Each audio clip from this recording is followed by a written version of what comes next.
J'ai choisi de vivre l'aventure Tarot Creative Booster parce que je cherchais avant tout un moyen d'apprendre le tarot tout en créant, en faisant quelque chose de mes mains et de trouver en fait une autre façon ludique d'apprendre le tarot. Et le concept du coup m'allait très bien parce que ça alliait le tarot et la créativité. Je suis aussi Victoria sur les réseaux, je la trouve formidable, elle est très inspirante et très douée. Et je me doutais que ces explications allaient être très constructives, que ça allait être efficace. Je m'appelle Sandra, j'ai 39 ans. Je suis en période de reconversion. Comme loisir, j'adore lire et tout ce qui touche au développement personnel.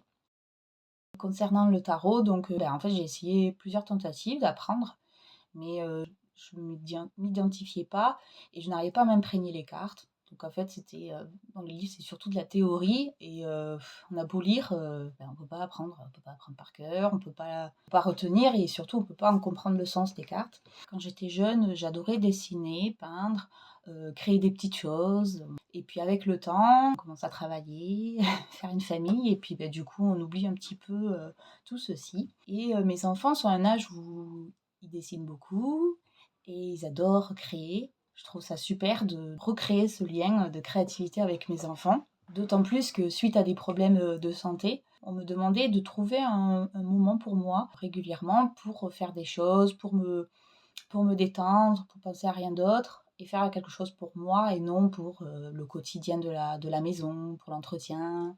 J'ai mis très longtemps à essayer de trouver un loisir. Parce que c'est très difficile de se poser ou de faire un truc que pour nous. Avant de commencer, j'avais peur du manque de temps. Je me suis dit, oh là là, j'aurai jamais le temps en fait. Comment je vais m'instaurer une partie pour apprendre les cartes et en plus se faire, s'il y a des exercices à faire, tout ça.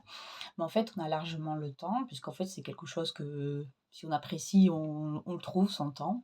Et prendre soin de soi, c'est pas vraiment perdre son temps, comme on dit. Et ensuite, j'avais peur aussi, une petite appréhension sur le fait de créativité, parce que je me suis dit, bah, ça se trouve, je vais pas aimer parce que j'ai pas envie de peindre ou mais en fait c'est pas du tout ça, c'est choisir nous ce qu'on veut faire. En plus les vidéos permettent de s'imprégner, voilà. Mon rapport au tarot, ah ben, il a beaucoup évolué, il est passé de zéro à pratiquement tous les jours. Donc je m'octroie ouais, au moins une petite minute, j'essaye maintenant par jour pour juste tirer les cartes. Ça me permet de me guider, de me conseiller. C'est mon petit moment de plaisir à moi. J'ai repris confiance en moi, ça m'a aidé à reprendre confiance en moi et de suivre mon intuition beaucoup plus. Donc ça, c'est une chose qu'on apprend aussi. Ça, c'est vraiment développer son intuition, s'écouter soi. Et ça aide déjà pour les cartes, mais ça aide aussi pour la vie de tous les jours. Tout ce qui a débloqué dans ma créativité, tout ce qui est résine, faire des petites choses comme ceci. Alors qu'avant, j'arrivais pas à retoucher un stylo. Ça m'a permis de m'épanouir sur d'autres choses que les enfants, de faire des activités que pour moi, ce qui est important aussi. Et je conseille cette retraite pour toute personne, même les mamans qui ont des enfants.